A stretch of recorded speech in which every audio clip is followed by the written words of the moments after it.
Welcome to the deep dive. Today we're plunging into a topic that's moving really fast from theory to reality, the impact of quantum computing on network security. It certainly is a really critical area right now. And before we get started, just a quick shout out to our sponsor, www.quantumsecurity.ai. They've got a great resource, Quantum Ready Assessment Micro Tool, over at risk.quantumsecurity.ai. Definitely worth checking out if you're wondering about your organization's exposure. Good resource. So yeah, quantum computing, it's a totally different beast compared to classical computing, isn't it? Completely. Bits versus qubits. Exactly. Classical computers use bits, just zeros or ones, simple. But quantum computers use qubits. Right, qubits have that weird property, superposition. Yeah, the one. A qubit can be a 0, a 1, or crucially sort of both at the same time. It exists in a superposition of states. Okay, let's unpack that a bit. Because it can be in multiple states at once, that means a quantum computer can, explore tons of possibilities all at the same time. Is that where the speed up comes from? Precisely. That parallel processing potential is enormous for certain types of problems. Exponential speed-ups, potentially. Which sounds amazing, but also kind of terrifying from a security perspective. Uh-huh. And that's really the core of our deep dive today, isn't it? To get a handle on the risks now and down the road that quantum poses to network security.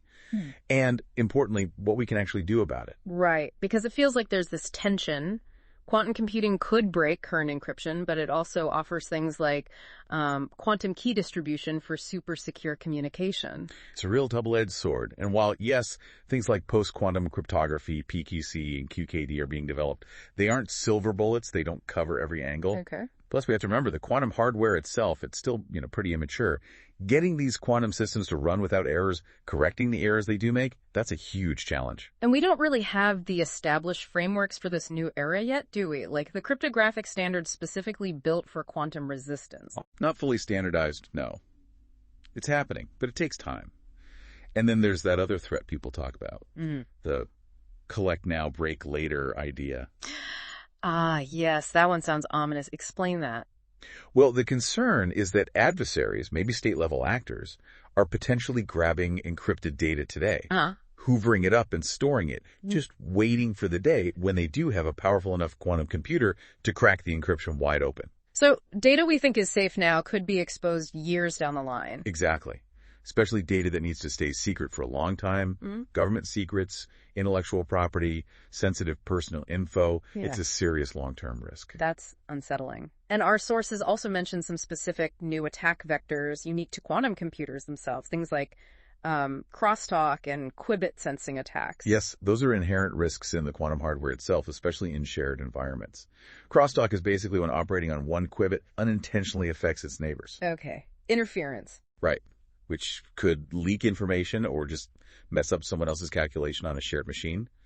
And qubit sensing attacks. That's about errors in reading the qubit state, which can then screw up later calculations using that same qubit. So errors propagate. They can, yeah. Right.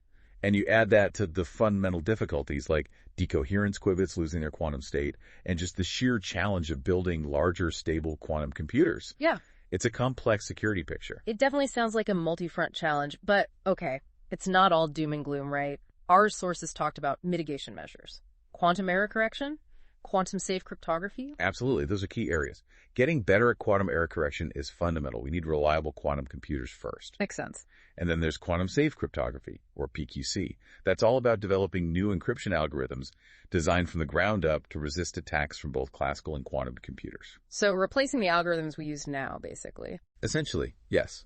And people are also exploring novel ways to securely share quantum computing resources, though that's maybe a bit further out. This really drives home how significant this is, though. It's not just a tech problem. It impacts, everything, the economy, society. There seems to be a real urgency to get these quantum-safe algorithms developed and standardized. Absolutely is. Migrating our entire digital infrastructure to be quantum-resistant. That's a massive undertaking. It requires huge R&D, international collaboration, standardization efforts like the ones NIST is leading. Okay, so as we sort of head towards wrapping up, the big picture seems to be this dual nature you mentioned earlier.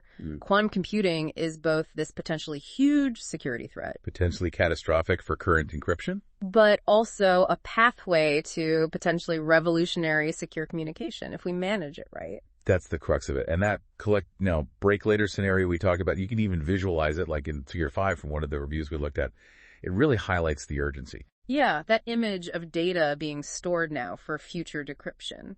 It sticks with you. We're talking government secrets, company IP, personal health records, stuff that needs to be secure for decades. Precisely. Which is why the work being done by organizations like NIST is so vital. They're not waiting. They're proactively standardizing these post-quantum algorithms. Right. You mentioned they've already finalized some standards. FIPS something. Yes, that's right. FIPS 203, 204, and 205. These are the first batch, covering specific types of algorithms, key encapsulation mechanisms, thick secure key exchange, and digital signatures, designed to be secure against both threats. And digging into those algorithms a bit, like in the CISO guide source, there are different families of them based on different maths problems, lattice-based, code-based. Several different mathematical approaches are being pursued, which is good. Diversity provides resilience. You have lattice-based crypto like CRYSTALS-Kyber and Dilithium, Falcon. They sound like sci-fi projects. Yeah, the names can be quite something. Then there's code-based, like classic Millis, and multivariate methods. Each relies on a different hard mathematical problem that we think even quantum computers will struggle with. And they have different characteristics like key size, speed. Exactly. Trade-offs. Some have smaller keys but might be slower. Others are faster but produce larger signatures, and so on.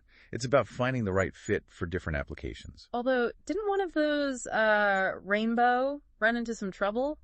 An attack? Yes, that's correct. The Rainbow signature scheme, one of the multivariate candidates, was broken relatively recently, which casts doubt on its suitability as a standard.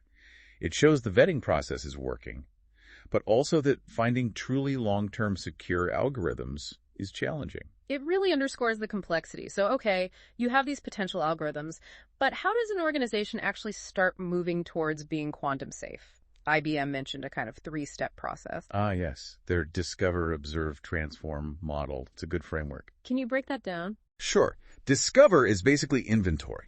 You need to figure out where you're using cryptography today, what algorithms, what data it's protecting.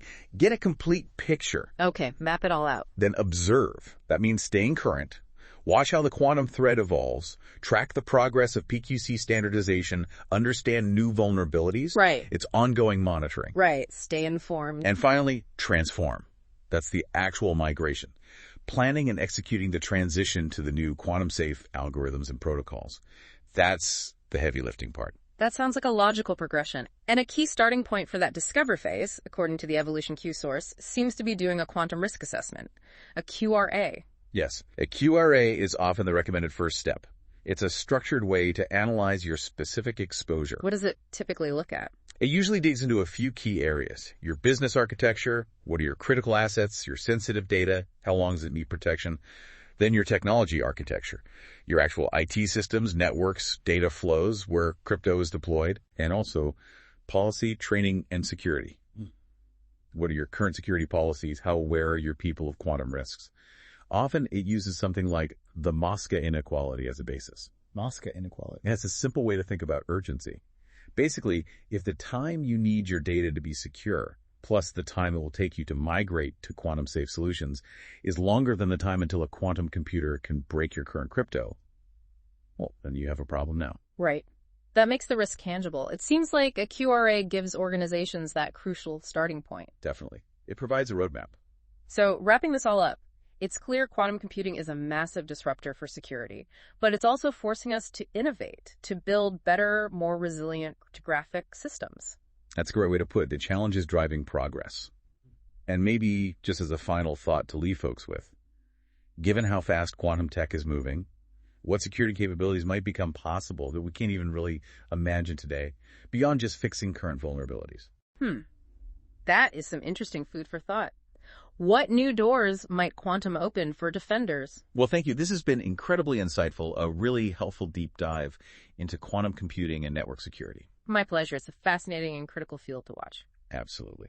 And a final thank you to our sponsor, www.quantumsecurity.ai.